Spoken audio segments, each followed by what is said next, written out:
que responsable politique du Front National à la 8e circonscription, je suis chargé d'animer une réunion qui vient et de présenter Gauthier Bouchet en tant que le candidat du Rassemblement Bleu Marine du Front National dans la 8e circonscription.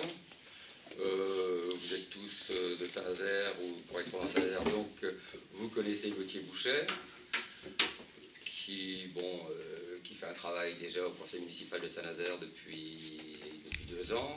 Vous le connaissez tous, vous savez que c'est un homme dynamique, convaincu.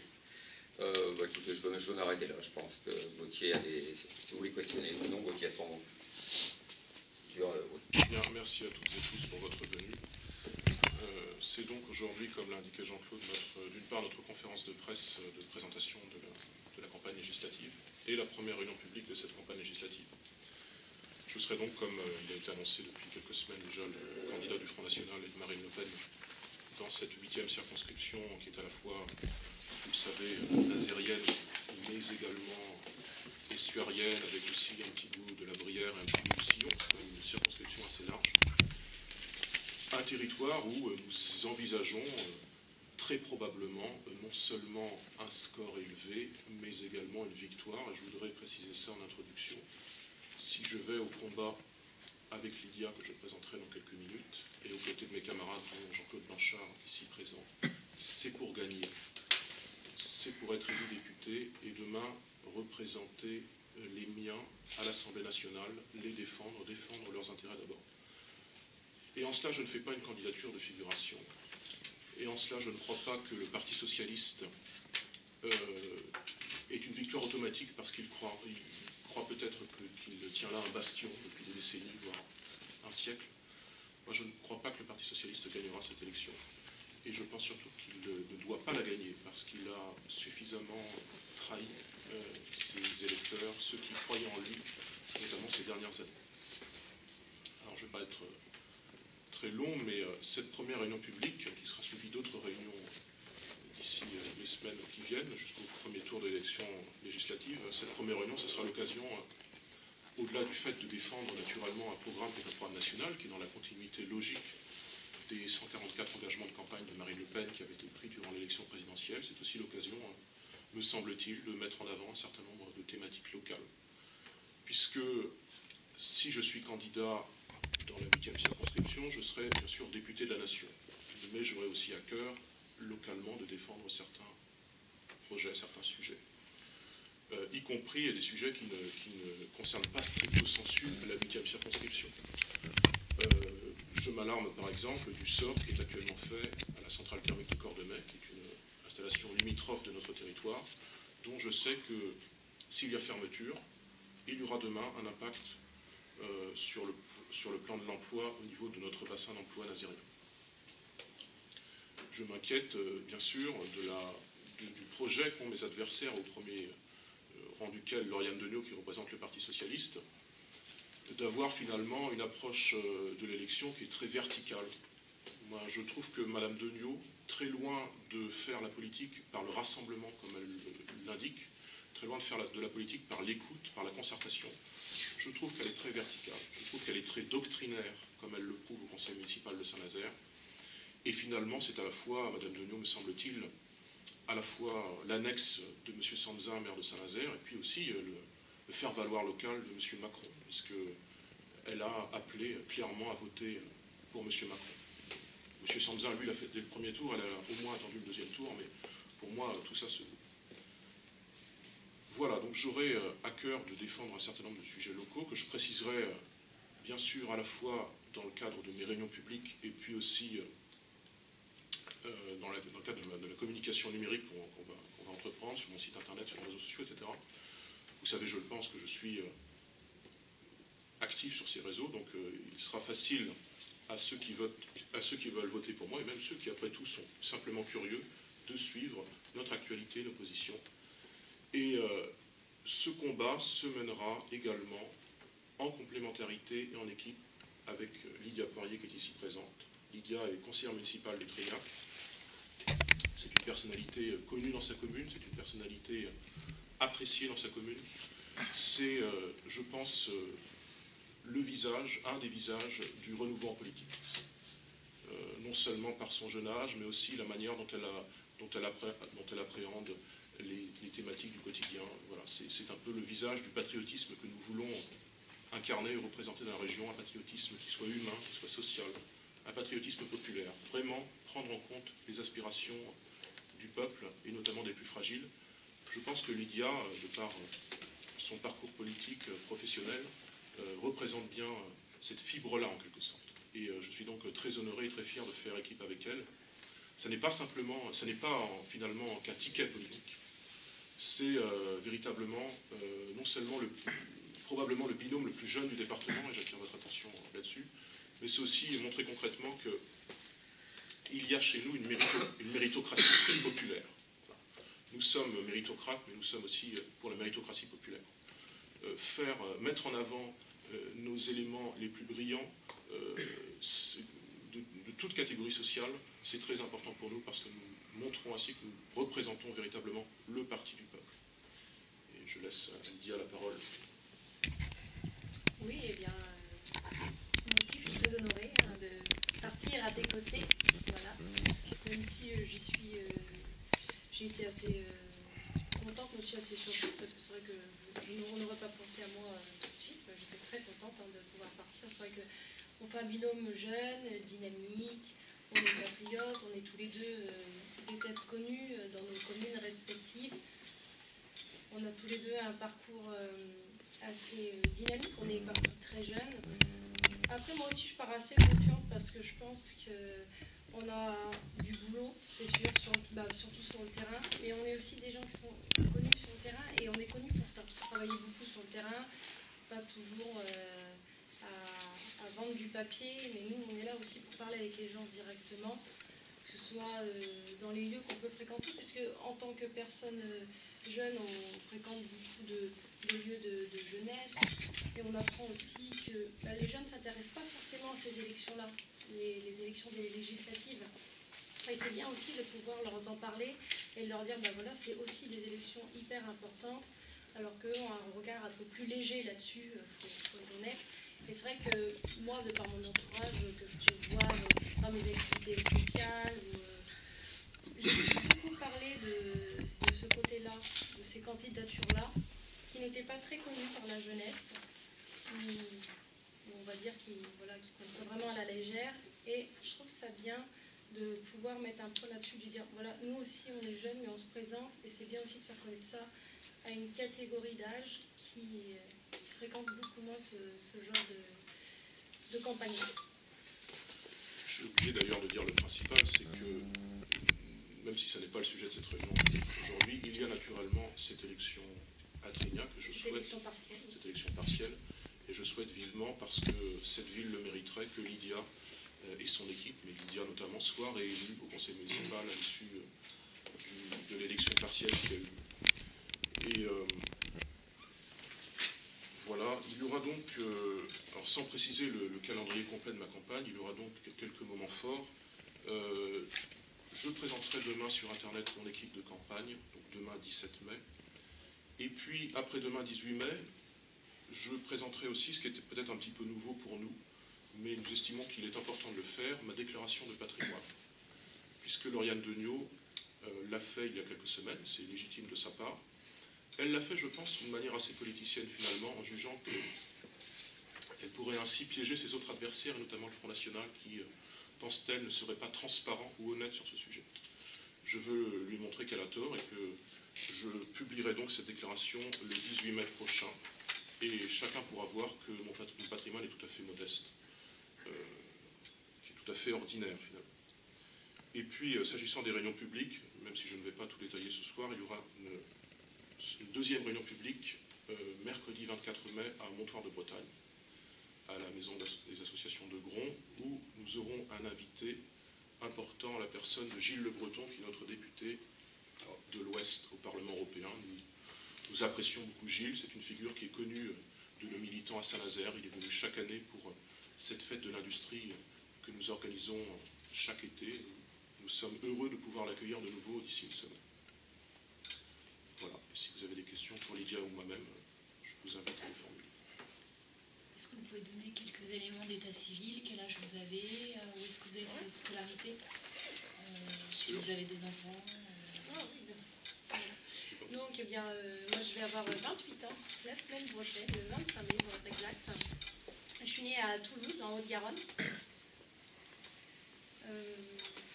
J'ai une fille de 6 ans. Voilà. Je suis mariée depuis 2009 maintenant. Un petit moment, ouais. Je travaille en restauration collective. Je suis agent technique de restauration. Je fais ça depuis 5 ans. J'ai toujours travaillé dans la restauration. Non, je travaille sur Montoire, dans une entreprise d'engrais. Et avant, je travaillais sur Saint-Marc. Donc j'ai travaillé au fil de l'eau, j'ai travaillé dans tous ces restaurants-là qui font un petit peu la côte. J'ai fait ça pendant quelques années. J'habite sur Trignac, forcément. Hein. J'y ai construit avec mon mari il y a 3 ans, maintenant. Et j'habite cette commune depuis environ 17 ans. J'ai toujours habité le quartier de Certé.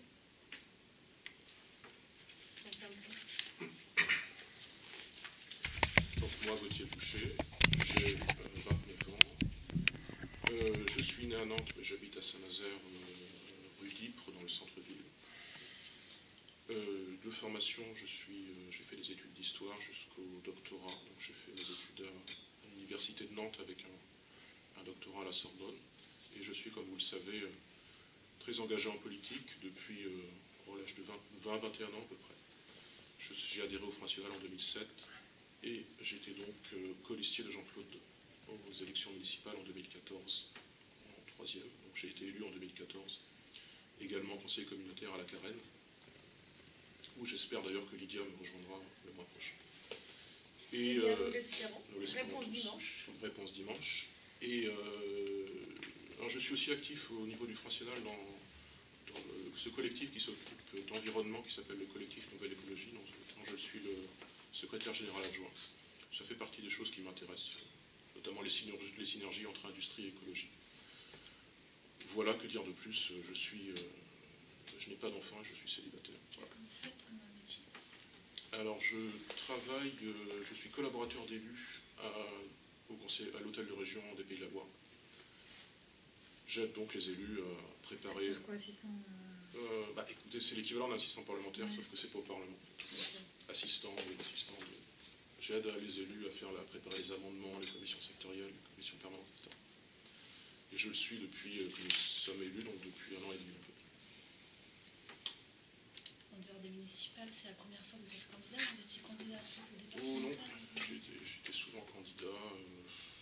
J'ai en gros été candidat à chaque élection depuis 2010. Pas toutes les élections, mais j'ai commencé en 2017 candidat.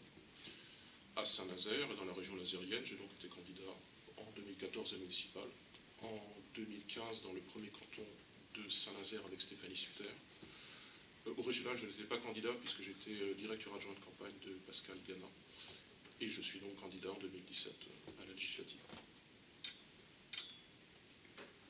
Est-ce que vous attendez la venue d'autres ténors, entre guillemets, du Front National sur la région, alors c'est la Circo, mais... Ça se décidera éventuellement. Pour l'instant, il y a déjà Gilles Le Breton qui est non seulement un ténor, entre guillemets, mais aussi une figure qui est venue souvent chez nous, qui est appréciée. C'est déjà bien, mais ça se décidera éventuellement d'ici quelques années. Nous avons fait des demandes à Nicolas Bay, mais Nicolas Bay est lui-même candidat, donc Nicolas Bay était venu me soutenir dans la campagne des législatives il y a 16 ans, et il est possible qu'il vienne s'il trouve un jour pour se dégager. Nous voulons que cette campagne soit dynamique, qu'il y ait de l'intelligence collective, donc ça ne sera pas des monologues de moi, donc s'il peut y avoir d'autres intervenants, pourquoi pas, mais pour l'instant nous n'avons que Gilles Le Breton. Quelles sont les thématiques locales sur lesquelles vous allez mettre l'accent? Alors je vous ai dit notamment Cordemais, même si ce n'est pas strictement nazérien. Je pense qu'on va beaucoup, j'en suis même certain. C'est sur la Circo, Cordemais? C'est sur la 3e, c'est vraiment limitrophe de la Mais c'est le bassin d'emploi. Il y a des gens beaucoup de gens qui travaillent sur notre circonscription, qui travaillent à Cordemais. D'où le fait qu'on ait déjà eu au conseil municipal de Saint-Nazaire des interventions pas de notre groupe, mais d'autres groupes, ça montre qu'il y a un intérêt sur Cordemais. Je parlerai également, comme nous l'avons fait avec Lydia et Jean-Claude depuis 2 ans à peu près, de la thématique du détachement des travailleurs, qui est vraiment je pense, un poison pour nos chantiers navals. Ça sera aussi l'occasion de repréciser notre position vis-à-vis des chantiers navals, c'est-à-dire toujours cette volonté affichée de concrétiser cette nationalisation partielle et temporaire. Si nos chantiers étaient nationalisés partiellement et temporairement, et si en plus nous abrogions cette directive européenne Bolkestein, je pense que les choses iraient beaucoup mieux pour notre industrie et nos industries au pluriel, puisque ça affecterait aussi la sous-traitance, positivement. Donc un de mes thèmes de campagne sera le détachement des travailleurs. Un autre thème aussi, je pense, sera cette désertification rurale que nous constatons toutes et tous, cette raréfaction de nos services publics, notamment nos services publics de proximité et nos commerces, plus particulièrement dans les bourgs ruraux. Puisque ma circonscription, il y a 13 communes dans ma circonscription, mais il y a des communes qui sont très rurales. Je veux dire, quand j'arrive à Princiot et que je constate, place de l'église, que la pharmacie est fermée, ça me fait mal au cœur. Voilà, ça ne me fait pas plaisir, ça me fait mal au cœur. Et ces choses-là, je les vois quand je vais tracter, militer dans les communes rurales, quand je vais à Boué, quand je vais à Lavaux, quand je vais à Princiot, etc. Ce sont des choses dont je vais parler, dont je ne suis pas certain d'ailleurs que Lauriane Denot parle beaucoup, puisque finalement, elle est comptable avec le gouvernement qu'elle a soutenu de cette raréfaction des services publics, de cet effondrement finalement de notre état social dont je parlerai durant ma campagne. Puis je parlerai aussi des thématiques classiques, sécurité, immigration, islam sans doute, même certainement, voilà. Vous avez des idées de propositions de loi déjà? Bah écoutez, peut-être que la situation de la centrale thermique de Cordemais mériterait de faire un projet de loi sur la sécurisation de nos actifs stratégiques dans le cadre d'une véritable transition énergétique et écologique, de véritablement sécuriser un certain nombre d'infrastructures, dont les centrales électriques et thermiques, pour peu que celles-ci respectent les normes environnementales, ce qui est maintenant le cas de la centrale de Cordemais, puisqu'elle est en reconversion biomasse. C'est-à-dire qu'elle n'est pas si polluante que les écologistes, par exemple, nous le disent. Et puis, s'agissant des chantiers navals de Saint-Nazaire et des infrastructures stratégiques en général, même si Saint-Nazaire est particulièrement stratégique, puisqu'on peut faire des porte-avions avec, je pense que cela vaut aussi le coup de réfléchir, et pourquoi pas de présenter, sur Internet par exemple, une proposition de loi pour aller vers une nationalisation de ce type d'infrastructure. Ça peut être deux idées de projet de loi qui ne seraient pas de la com, puisque ça porterait une véritable vision politique, celle d'un État stratège et aménageur qui a son mot à dire quand notre souveraineté est en jeu.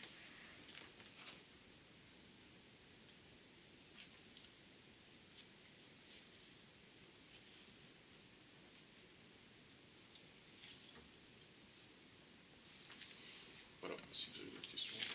J'ai oublié aussi, j'aurais dû vous en parler, dans le cadre de notre campagne, naturellement, nous bénéficions de documents qui sont édités par le Front National, qui sont avec une touche locale, et puis nous éditons naturellement des documents locaux.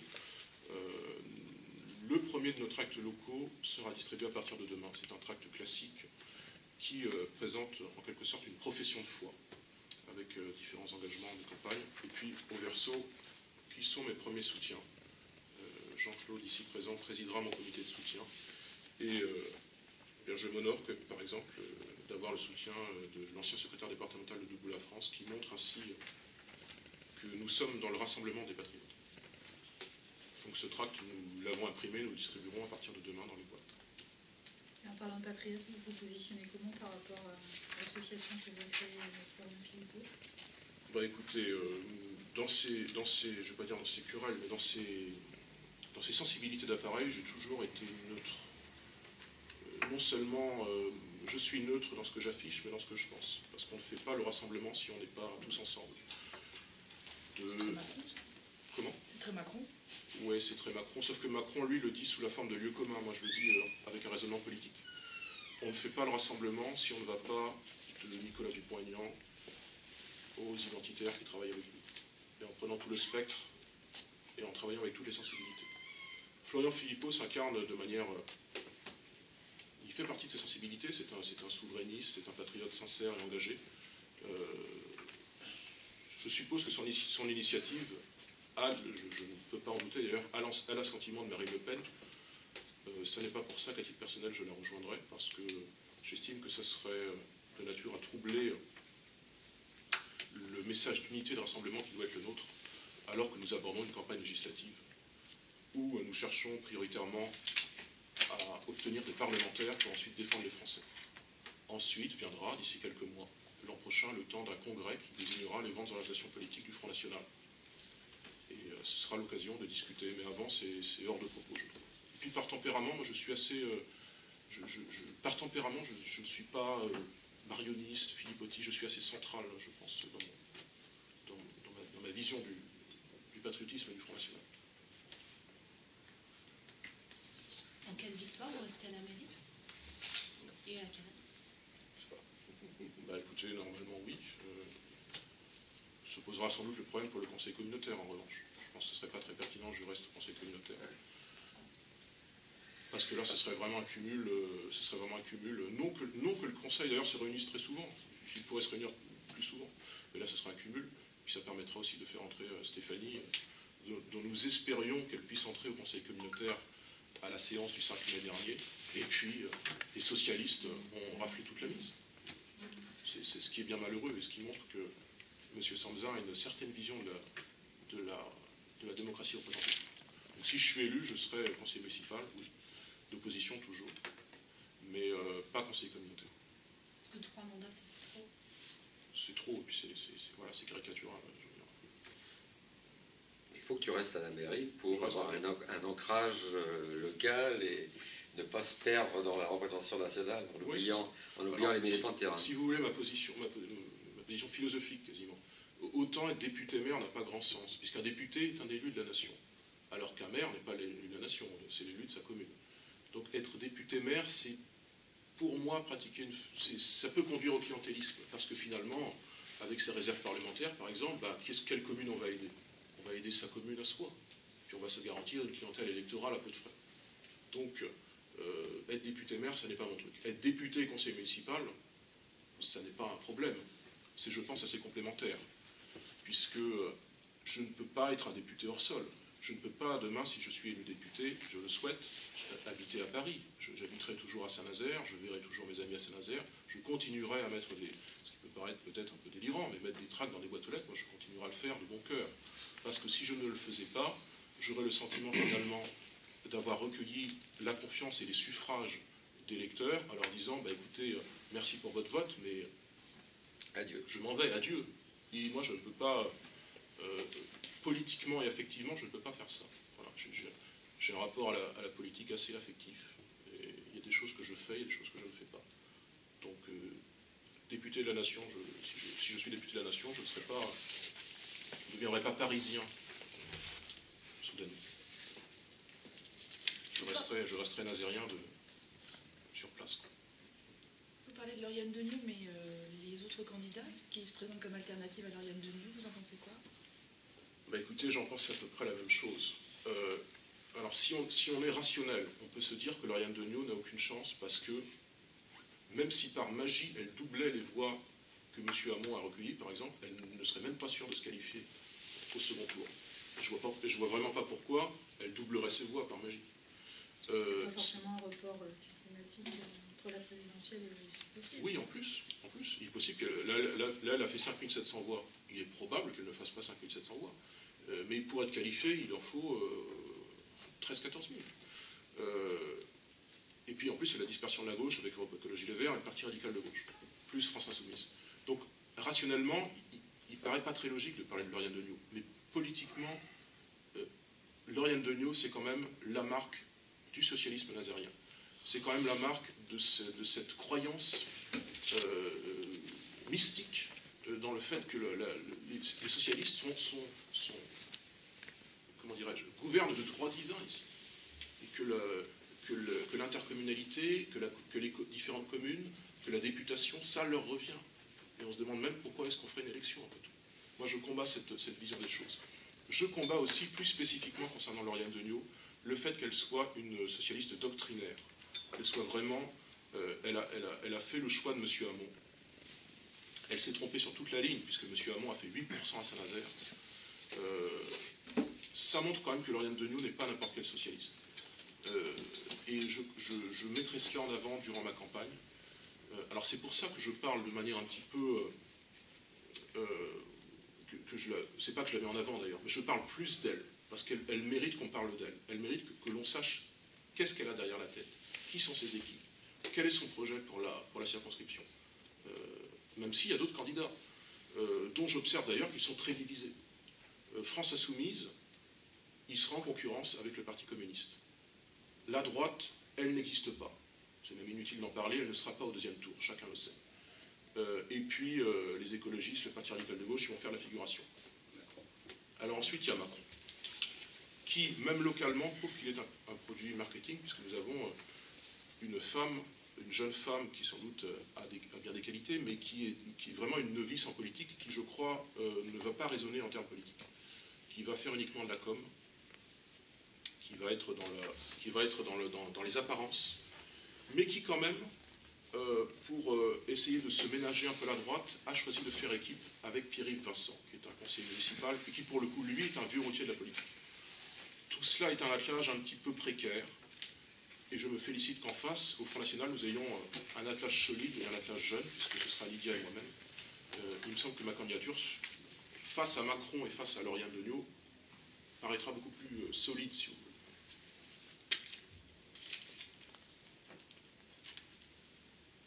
Puis après tout, on ne connaît pas la liste définitive des candidats. Mais c'est pour ça que je parle que de Lauriane, parce que c'est vraiment notre adversaire numéro 1, si vous voulez. Quelle est votre position sur la réserve parlementaire? Est-ce que vous y êtes favorable et est-ce que vous avez déjà réfléchi en cas de victoire à comment vous allez l'utiliser? J'ai réfléchi, oui, de manière assez précise. Pourquoi pas ne pas envisager une baisse de la réserve, même si ce n'est pas forcément prioritaire. Mais en tout cas, moi je ferai un usage de ma réserve qui sera... j'ai 13 communes. Je regarderai la démographie de chaque commune et je répartirai ma réserve à proportion de la population de chaque commune. Il n'y aura pas de clientélisme nazérien ou trinaquais ou je ne sais quoi, même si je considère, bien sûr, avec beaucoup de respect les nazériens et les trinaquais, mais chaque commune sera desservie équitablement. Les habitants, en fonction de la population. Les habitants de la Chapelle-Launay qui font à peu près, je pense, un 30e de la commune, eh bien ils auront 3% de la réserve, typiquement. Ensuite, moi j'ai réfléchi à mes indemnités, aux indemnités que je trouve, là pour le coup, nettement excessives. Alors, puisque légalement, il ne me semble pas possible de demander moins, je rétrocéderai, je pense, 1/5 de mon indemnité à des œuvres d'utilité publique, sociale ou environnementale. Il faudra définir la liste de ces associations, en l'occurrence. Mais nous allons discuter avec mon équipe. Puisque je ne peux pas toucher moins, je rétrocéderai 1/5, c'est-à-dire, je pense, à peu près 1 000 € par mois, à ces œuvres-là. Parce que moi, je ne m'intéresse pas à l'argent. Je ne fais pas de la politique pour l'argent. Et je ne suis pas sûr que Lauriane Degnaud, ce soit son cas. Mais moi, c'est mon cas, en tout cas. Moi, je fais de la politique pour des idées, et cette somme d'argent, honnêtement, me fait un peu peur. Voilà. Donc, je n'en veux pas. Enfin, pas autant.